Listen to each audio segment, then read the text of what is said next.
আলাইকুম রহমতুল্লাহি বারাকাতুহু। দর্শক, গলার মধ্যে এখনো ইনফেকশন পুরোপুরি সারে নাই, কথা বলতে কষ্ট হচ্ছে। তারপরও দুটি কথা বলার জন্য আপনার সম্মুখে চলে এসেছি। আজকে জানতে পারলাম পশ্চিমবঙ্গে যারা এদিক থেকে বাংলাদেশ থেকে বৈধভাবে গেছে, পাসপোর্ট ভিসা নিয়ে গেছে, সে তাদের কথা বলছি, এবং আওয়ামী লীগের শত শত নেতাকর্মী যারা পালিয়ে আশ্রয় নিয়েছেন তাদের কথা বলছি। আর কিছু মানুষ হয়তো এদিক থেকে গেছে, সেটা কোনো প্রমাণিত না। সব মিলে ওইখানে যারা বাংলাদেশেই আছে তাদেরকে শুভেন্দু অধিকারী নাকি তাদেরকে ধরপাকড় করছে এবং ডিটেনশন ক্যাম্পে নিয়ে যাচ্ছে। এর আগে শোনা গেছে জয় বাংলা স্লোগান দিয়েছে একজন, তাকে নাকি পিটিয়ে মেরে ফেলা হয়েছে। মোট কথা কোনো রকম আইনের তোয়াক্কা করছে না এই শুভেন্দু অধিকারী এবং তার পশ্চিমবঙ্গ বিজেপি সরকার। একটা দেশ চলে আইনের ভিত্তিতে, একটা দেশ চলে। এখান থেকে যদি যারা ভিসা নিয়ে গেছে তারা কিন্তু বৈধ, যত ভিসা থাকে সেটা ওই মেয়াদ পর্যন্ত। যারা অবৈধভাবে চলে গেছে পালিয়ে প্রাণ রক্ষার্থে এই দেশে শেখ হাসিনার গদিচ্যুত হওয়ার পরে তারা পশ্চিমবাংলাকে খুব ভারতকে খুব আপন ভেবে ওইখানে চলে গিয়েছিল। অনেকে এখানে ওই সময় ক্রাইম করেছিল, হত্যাকাণ্ড করেছিল, তারপর কেউ আছে টাকা পাচার করেছে, কেউ আছে দুর্নীতি করেছে, কেউ আছে ত্রাসের রাজত্ব কায়েম করেছিল। তখন হাসিনা পতনের পরে তারা প্রাণ বয়ে এখান থেকে চলে গিয়েছিল ছাত্র আন্দোলনের ফলে হাসিনার তক্তা পলট হয়েছে। খুব আপন ভেবেছিল তারা। আমি সবসময় একটা কথা বলি, নিজের দেশ সবচেয়ে বড় আপন দেশ। নিজের দেশের মতো এই আপন আর কোথাও নাই, আপন জিনিস কোথাও নাই। মা বাবা যেমন একটা মানুষের জন্য আপন, উপর আল্লাহ নিচে নিজের দেশ। আপনি মরলে নিজের দেশে মরাটাও শান্তি। তো আমি আওয়ামী লীগারদেরকে বলবো, শুধু আওয়ামী লীগারদের না, যারা ভারতকে অতি বেশি ভালোবাসেন আওয়ামী লীগদেরকে বলবো, আপনারা ভারত ছাড়া কিছু বুঝতেন না। ভারতে গিয়ে আবার ফিরে আসবে শেখ হাসিনা, এই ধরনের স্লোগান আমরা, এই ধরনের অডিও ট্যাপ আমরা অহরহ পেয়েছি। এখন কমে গেছে বিএনপি সরকার ক্ষমতায় আসার পরে। আপনারা একটিবার চিন্তা করুন কি পরিণতিটা এখন আপনাদের জন্য অপেক্ষা করছে।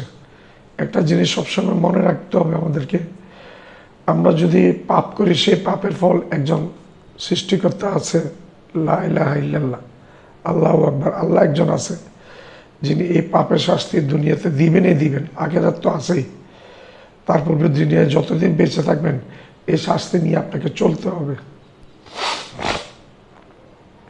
তো এই শুভেন্দু যে আচরণটা করেছো, তুমি যে আচরণ করছো, তোমার তো কোনো নীতি নেই। আমি ইন্ডিয়ার অনেক টক শোগুলো দেখি, বাংলা এবং অবাঙালি যে টক শোগুলো আমি প্রচুর দেখি, কিন্তু তোমাকে লোকে খুব একটা ইয়ে করে না।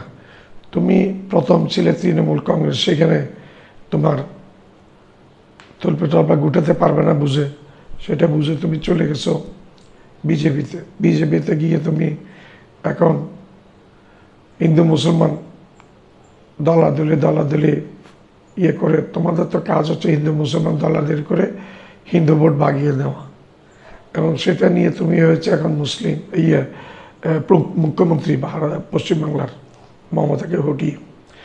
এই সময় তো কী করেছো তুমি, গো হত্যা বন্ধ করেছো, মানে কোরবান আমরা করতে পারবো না। একটা সমস্যা তোমার সবসময় থাকবে, মুসলমানদেরকে কষ্ট দেওয়া।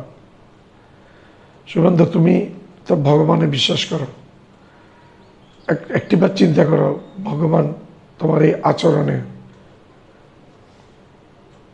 সন্তুষ্ট হচ্ছে কিনা। দেখো, এই দুনিয়াটা একটা সাইক্লিক অর্ডারে চলে। একটা জীব আরেকটা জীব খায়, এগুলো সৃষ্টিকর্তা আল্লাহ রাব্বুল আলামিন থেকে সৃষ্টি করা। এই গরু শুধু মুসলিমরা খায় না, গরু বুদ্ধিস্টরা, যারা বৌদ্ধ ধর্মাবলম্বী, যারা বৌদ্ধ ধর্মাবলম্বী তারাও গরু খায়, খ্রিস্টানরা গরু খায়, মগরা গরু খায়, অন্য যারা হিন্দু ছাড়া সবাই গরু খায়। আর তুমি গো হত্যা বন্ধ করেছ, মুসলমানরা একযোগে মেনে নিয়েছে। মুসলমানের মুফতিগুলো, আলেম ওলামারা সব একযোগে ডিক্লেয়ার করেছে যে মুসলমানরা এখন থেকে আর গরু কিনবে না, গরু জবাই করবে না, গরু খাবে না। মুসলমানদের এই সিদ্ধান্তকে আমরা, যদিও চাপে হোক অথবা নিজেদের বুদ্ধিমত্তার জোর হোক, এই শুভেন্দুরা যে ট্রাম্প কার্ড নিয়ে খেলতে চেয়েছিল, সেই ট্রাম্প কার্ডটা মুসলিম ওলামারা একেবারে বন্ধ করে দিয়েছে। এখন উল্টা মুসলিম আলেম ওলামারা দাবি তুলেছে মুসলমানরা গরু এখন আর খাবে না, কিনবেও না, জবাও করবে না। বরং মুসলমানরা দাবি তুলেছে, ভারতের কেন্দ্রীয় সরকারের কাছে চিঠি দিয়েছে যে গরুকে যেন ভারতের জাতীয় পশু হিসেবে ডিক্লেয়ার করে।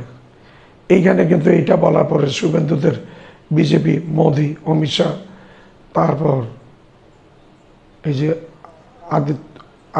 যোগী আদিত্যনাথ, আর একটা কুলাঙ্গার, এদের মুখে তালা লেগে গেছে। একটি উত্তর দিচ্ছে না, কোনো উত্তর দিচ্ছে না। তোমরা গরুর জন্য এতদিন আন্দোলন দেখিয়েছ, মানুষ বুঝে ফেলেছে, মুসলমানরা ভালো করে বুঝেছে, মুসলমানরা গরু জবা করবে না, কিনবেও না, খাবেও না। এখন মুসলমানরা উল্টা দাবি তুলছে যে ভারতের রাজপশু হিসেবে ডিক্লেয়ার করতে হবে গরু। মুসলমানরা নাকি অচিরেই কোরবানের মৌসুমটা গেলে অচিরেই এটা রাস্তায় নিয়ে আসবে এই আন্দোলনটা। যা হোক, এই শুভেন্দু অধিকারী হঠাৎ করে কোরবান আগে গরু বন্ধ করে দিয়ে মুসলমানদের ঈদ থেকে বঞ্চিত করেছে এবং পাশাপাশি বেশি ক্ষতি করেছে হিন্দুদেরকে। আপনি আমাকে বলবেন হিন্দুদেরকে কেমনে ক্ষতি করলো? হিন্দুদেরকে ক্ষতি করলো এই কারণে, যারা গরু কেনা বেচা করে 85% হচ্ছে, 85% হতে 90% হচ্ছে হিন্দু। তারা ব্যাংক থেকে, বিশেষ করে মহিলারা বেশি করে এগুলো, ব্যাংক থেকে লোন নিয়েছে, বিভিন্ন জায়গা থেকে লোন নিয়েছে, লক্ষ লক্ষ টাকার লোন নিয়েছে। লোনের টাকা তাদেরকে শোধ করতে হবে এই গরু বিক্রি করে, কিছুটা লাভের মুখ দেখবে। এখন লাভের মুখ তো দূরের কথা, তারা এখন তাদের অস্তিত্ব সংকট হচ্ছে, অনেক জায়গায় আত্মহত্যা করেছে, তারা আত্মহত্যার হুমকি দিচ্ছে। তো একটা কথা আছে, তুমি যখন অতিরিক্ত করবে, আল্লাহ সীমা লঙ্ঘনকারীকে ভালোবাসে না। এই শুভেন্দুরা, এই মোদি আর অমিত শাহ, যোগী আদিত্যনাথ, এদেরকে নিয়ে প্রচুর ট্রোল হচ্ছে, বিশেষ করে নরেন্দ্র মোদীকে নিয়ে। নরেন্দ্র মোদী যে একজন ঝুটা প্রধানমন্ত্রী, সেটা আমি না, ভারতের মানুষে বলছে, আমি কেন বলতে যাব? উনি কি আমার দেশের প্রধানমন্ত্রী নাকি? তো এখন ছেড়ে দেওয়া কেঁদে বাঁচির মতো অবস্থা হচ্ছে শুভেন্দুদের, কোনো আওয়াজ নেই। মুসলমানরা দাবি তুলেছে গরুকে জাতীয় মাতা হিসেবে, জাতীয় পশু হিসেবে ডিক্লেয়ার করার জন্য। শুভেন্দু অধিকারীর উচিত এটা আরও জোরালো করা এবং এই বিলটা পাশ করিয়ে নেওয়া।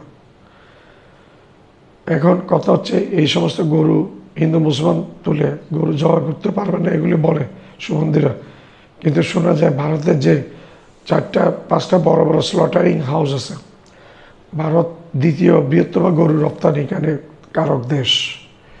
শুধু এইখানে মুসলমানরা গরু খেলে, ভারতের মুসলমানরা গরু খেলে অপরাধ। তারা যখন গরু গোমাতা করে 14 বছর পরে মারত, কিন্তু স্লটারিং হাউস থেকে অবিরত গরু এক্সপোর্ট হচ্ছে, গরুর মাংস। এগুলোকে করছে, সবগুলো মালিক হচ্ছে হিন্দু, এবং সুন্দর সুন্দর ইসলাম নাম দিয়েছে, আল আরবি, আল মক্কা, আল মদিনা, আল কোরবান, এই ধরনের অনেক নাম দিয়ে এই নামের আনারে এই নামের আড়ালে হিন্দুরা এই সমস্ত ব্যবসা করছে। শোনা যাচ্ছে এখান থেকে লক্ষ লক্ষ টাকা, কোটি কোটি টাকা, শত কোটি টাকা এই নরেন্দ্র মোদী, অমিত শাহ, তারপর যোগী আদিত্যনাথ, শুভেন্দুরা নাকি পকেটস্থ করছে। যাক, এটা তাদের ব্যাপার, তারা ঠিক করবে কি করবে না করবে। এখন বাংলাদেশের মানুষের প্রসঙ্গে আমরা আসি।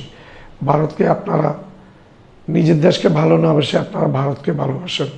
যা আমাদের দেশের মানুষ কিন্তু বাংলাদেশকে ভালোবাসে, কিন্তু ব্যতিক্রম যারা আছে তাদের উদ্দেশ্যে বলছি, নিজের দেশের মানুষকে ভালো না বেসে পরের আরেকটি দেশকে ভালোবাসার সময় এখন আপনাদেরকে সম্মান মাসুল দেওয়ার সেই সময়টা চলে আসছে, যেটি আমরা শুরু হয়েছে দেখছি। এখন আপনাদেরকে ধরছে এবং অবৈধ বৈধ অবৈধ যারা জয় বাংলা স্লোগান, আওয়ামী লীগেরদেরকে বেছে বেছে ধরছে শোনা যাচ্ছে।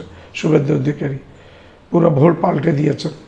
এই শুভেন্দু অধিকারী এই আওয়ামী লীগের পক্ষে কিছু কিছু বেশ কিছু জোরালো বক্তব্য রেখেছিল আগে হাসিনার পক্ষে, কিন্তু এখন পুরো ভোল পাল্টে দিয়েছে। ভালো, যেমন কর্ম তেমন কর, আমি কর্ম যেমন করবো, ফলটা আমার জন্য সেইভাবে অপেক্ষা করবে। আমার এই চ্যানেলকে লাইক করেন, শেয়ার করেন, সাবস্ক্রাইব করেন, বেল আইকনটা প্রেস করেন, সাবস্ক্রাইব করতে ভুলবেন না। ধন্যবাদ।